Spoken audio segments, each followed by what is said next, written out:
Last week we released a video on my 6-month review on my personal pair of Shoellies, which I've thoroughly enjoyed. During this video we showed you my brother's pair, which he had been wearing for 6 months too, but the only difference being he never polished his, whereas 3 months into me wearing my pair, I gave them a bit of a coat of beeswax. So today, what we're going to do for you is show you 2 ways to clean our latest Houston brown leather, and by the end of this video you'll then see what kind of look you want to go for. The reason we do these videos for you is so that they can show you what your shoes will look like depending on what products you're going to use on them, so that you're not disappointed at the end of the day when you go for one of the options and you end up with a look that you're not quite happy with. Many of you familiar with the Gym Green boot range, you will know that we have an oily fudge leather in our range. Now this is an oily Nubuck, and because of its success, what we decided to do is introduce an oily Nubuck brown to the range, which we refer to as a Houston brown. Now the 2 boots that we came out in this Houston brown leather is our Shoellie and our Baobab boot. So today, rather than just cleaning one of the styles, we're actually going to clean both of them. So we've got my brother's pair of about 6 months old, and then on the right hand side we've got Big J's boots, which is about 4 months old now. So a few months ago we released a video on 2 ways to clean our oily fudge leather, which many of you found very helpful. So today what we're going to be doing is cleaning one of the boots and finishing it off with a beeswax, and then the other boot we're going to be finishing it off with a suede cleaner so that preserves its natural look and color. The beeswax product that we're going to be using today is actually an in-house product that we've been working on. Now this is the 4th sample that we are onto and wear testing, and it's about 90% of the way there to what we're going to be happy with. So we're going to use on the boots today so that you guys can get a better idea of how this polish will perform once we do release it. One of the specs that we were wanting to achieve in this beeswax formula is that we wanted it to sink in a lot faster than the usual beeswax on the market, and as a result it won't change the color of the leather that dramatically. So in the comment section below, please let us know your thoughts on how this beeswax comes out and the look that it's achieving.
So we've now given these boots a brush down and we're clean with some saddle soap, and what we did is leave them over the evening to dry.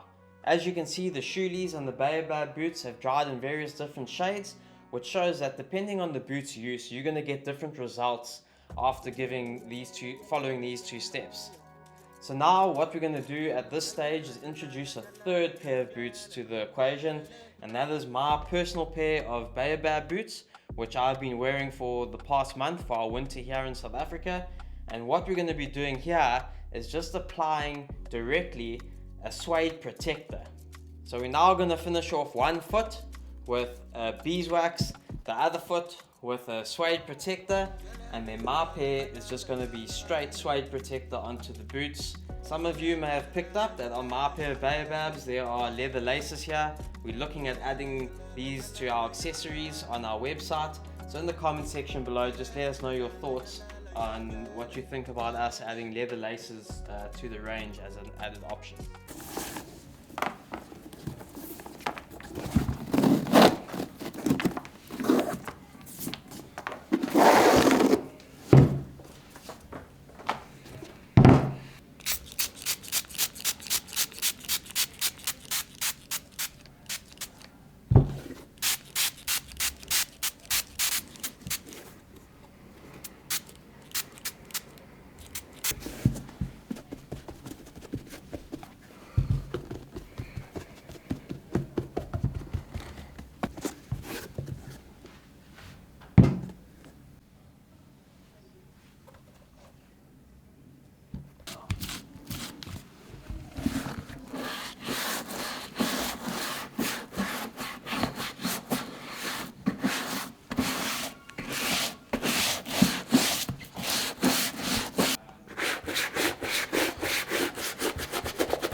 So we've just left the boots to dry for 4 hours now, and you can see there's quite a drastic change in color between the beeswax and the suede protector.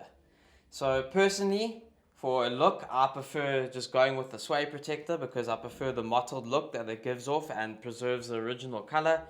But then again, if you went the beeswax route, it does give you that darker, richer brown, and adding the beeswax does assist in the water resistant properties, and in the long run is better off for the leather. So I hope this video gives you all a better idea of how you can style your Houston brown leather, and so that you don't go ahead and do something that you can't undo. And we'll see you all on our next video.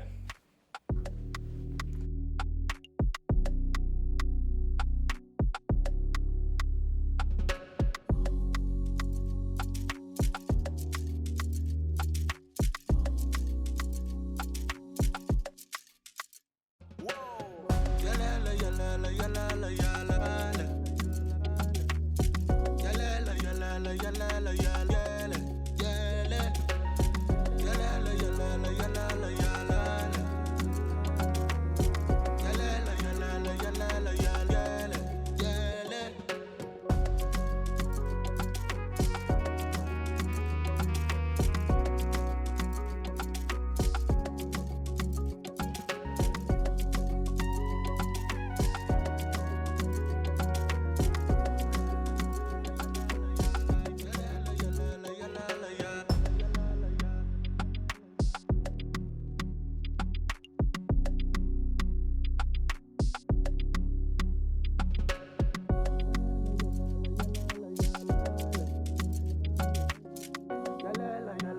la la la la